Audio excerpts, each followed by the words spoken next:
Baik. Assalamualaikum warahmatullahi wabarakatuh. Sebelumnya, perkenalkan nama saya Muhammad Nopal Hermawan.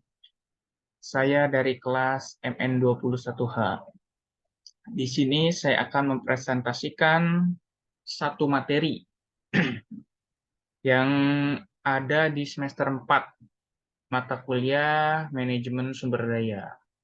Judul materi tersebut adalah hubungan industrial. Baik, kita langsung lanjut. Mungkin saya slideshow terlebih dahulu. Nah, baik. Eh, PowerPoint ini disusun oleh saya sendiri, Muhammad Nopal Hermawan, dari kelas MN21H. Nah, kita langsung lanjut ke materi. Di sini saya akan menjelaskan tentang hubungan industrial. Hubungan industrial atau industrial relation adalah suatu kegiatan yang mendukung terciptanya hubungan yang harmonis antara pelaku bisnis, yaitu pengusaha, pekerja atau buruh, dan pemerintah, sehingga tercapainya suatu ketenangan bekerja dan kelangsungan berusaha. Jadi, di dalam hubungan industrial ini, berdasarkan pengertiannya, adalah suatu yang namanya tuh hubungan yang harmonis antara pemilik usaha, karyawan, dan juga lembaga seperti pemerintahan demi tercapainya suatu kelangsungan berusaha dan ketenangan bekerja. Jadi saling berkaitan atau saling berhubungan satu sama lain. Baik, berdasarkan uraian pengertian di atas, jika diperinci, pada dasarnya hubungan industrial meliputi hal-hal sebagai berikut. Yang pertama, ada perjanjian kerja bersama yang merupakan titik tolak pembentukan adanya hubungan industrial. Jadi, eh, titik tolak pembentukan adanya hubungan industrial itu dengan melakukan suatu perjanjian kerja bersama antara mungkin pihak pekerja yang diwakili oleh serikat dan juga pihak manajemen atau pihak pengusaha. Yang kedua, poin kedua, kewajiban pekerja atau buruh melakukan pekerjaan di bawah pimpinan pengusaha yang sekaligus merupakan hak pengusaha atas pekerjaan dari pekerja atau buruh. Jadi pekerja atau buruh melakukan suatu pekerjaan di bawah pimpinan seorang pengusaha atau seorang ibaratnya di dalam perusahaan seorang manajer. Yang ketiga, kewajiban pengusaha membayar upah kepada pekerja atau buruh yang sekaligus merupakan hak pekerja atau buruh atas upah yang mereka terima. Di sini artinya kewajiban pengusaha dalam membayar upah kepada pekerja atas apa yang mereka telah buat atau mereka kerjakan demi kelangsungan bisnis atau usaha kita, yang merupakan salah satu hak pekerja atas upah yang mereka terima. Hal ini juga telah diatur di dalam undang-undang. Yang poin keempat, jika berakhirnya hubungan industrial, perselisihan antara pihak-pihak yang bersangkutan diselesaikan dengan sebaik-baiknya. Artinya, jika di dalam suatu hubungan industrial ada yang namanya itu perselisihan antara pihak pengusaha maupun antara pihak pengusaha dan pihak buruh ataupun dengan pihak lembaga atau pemerintah lainnya. Nah, perselisihan tersebut diselesaikan dengan cara baik atau dengan negosiasi atau dengan musyawarah dengan yang baik. Baik. Nah, di sini saya akan menjelaskan tentang stakeholder. Stakeholder di dalam suatu perusahaan. Nah, stakeholder di dalam suatu perusahaan itu dibedakan menjadi dua, yaitu stakeholder internal dan stakeholder eksternal. Nah, di sini saya akan menjelaskan stakeholder terlebih dahulu, stakeholder internal. Stakeholder internal adalah pihak yang memiliki peran, fungsi, dan tanggung jawab secara langsung dalam suatu perusahaan. Pihak internal perusahaan antara lain seperti manajer, mungkin pemegang saham, pekerja, atau buruh. Nah, jadi stakeholder di dalam internal di dalam suatu perusahaan adalah seseorang yang memiliki peran atau fungsi dan tanggung jawab secara langsung di dalam suatu perusahaan. Nah, contohnya tadi seperti yang sudah disebutkan, manajer, pemegang saham, pekerja, dan buruh. Nah, sedangkan stakeholder eksternal adalah pihak yang berada di luar perusahaan dan memiliki sedikit banyak pengaruh terhadap suatu perusahaan.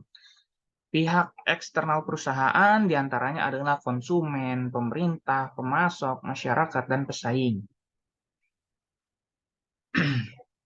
Mungkin itu. Kita lanjut. Menurut Dunlop, dalam bukunya Jackson tahun 1992, ada 3 kelompok utama dari aktor yang mengambil bagian dalam proses pembuatan aturan dalam suatu hubungan industrial. Yang pertama adalah sebuah hierarki manajer dan wakil-wakilnya dalam pengawasan pengusaha. Jadi, yang pertama, aktor utama dalam mengambil bagian dalam proses pembuatan aturan, yang pertama itu ada manajer dan wakil-wakilnya dalam pengawasan pengusaha. Yang kedua, sebuah hierarki pekerja atau buruh dalam tanda kurung non-manajerial dan juru bicaranya, atau biasa di sini pekerja atau serikat yang ikut peran dalam pembuatan aturan hubungan industrial. Yang ketiga di sini adalah sebuah lembaga pemerintah khusus dan badan-badan swasta khusus yang diciptakan oleh 2 faktor. Yang pertama berkaitan dengan pekerja, buruh, perusahaan, dan hubungannya lainnya. Next. Nah, di sini saya akan menjelaskan tentang teori hubungan industrial. Di dalam teori hubungan industrial dibagi menjadi 4 teori. Teori yang pertama yaitu teori kemakmuran umum. Nah, teori ini cenderung mengarah pada pemahaman bahwa apa yang baik bagi serikat atau pekerja, buruh, baik pula untuk kepentingan bangsa. Jadi teori ini cenderung mengarah pada pemahaman bahwa apa yang menurutnya baik untuk serikat pekerja atau serikat buruh dan juga baik pula untuk kepentingan bangsa di masa yang akan datang. Yang kedua ada teori labor marketing. Teori ini melihat bahwa kondisi di tempat pekerja atau buruh bekerja ditentukan oleh kekuatan dan pengaruh pekerja atau buruh di pasar dengan tenaga kerja. Jadi teori ini cenderung melihat kondisi secara langsung di lapangan tentang pekerja atau buruh, kondisi lapangan pekerja atau buruh yang ditentukan oleh kekuatan dan pengaruh pekerja di pasar dengan tenaga kerja. Yang ketiga, di sini ada teori produktivitas. Teori ini merupakan perbandingan antara hasil yang dicapai dengan pasar tenaga kerja, persatuan waktu, dan sebagai tolak ukur jika ekspansi dan aktivitas dari sumber yang digunakan selama produktivitas berlangsung. Jadi teori ini cenderung kepada perbandingan antara hasil yang dicapai dengan pasar tenaga kerja dalam waktu tertentu. Nah, teori yang keempat ada teori bargaining, yaitu teori yang menyatakan bahwa tingkat upah pekerja atau buruh di tingkat pasar tenaga kerja sangat dipengaruhi oleh kekuatan ekonomi yang berlawanan dari pekerja atau buruh dan majikan.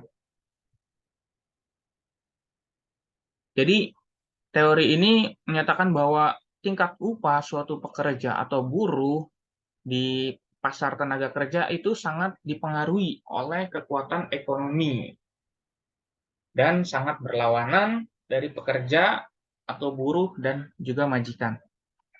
Baik, next. Ruang lingkup hubungan industrial. Di sini menurut Agus Guntur, ruang lingkup hubungan industrial atau industrial relation terbagi dalam 3 macam. Oke.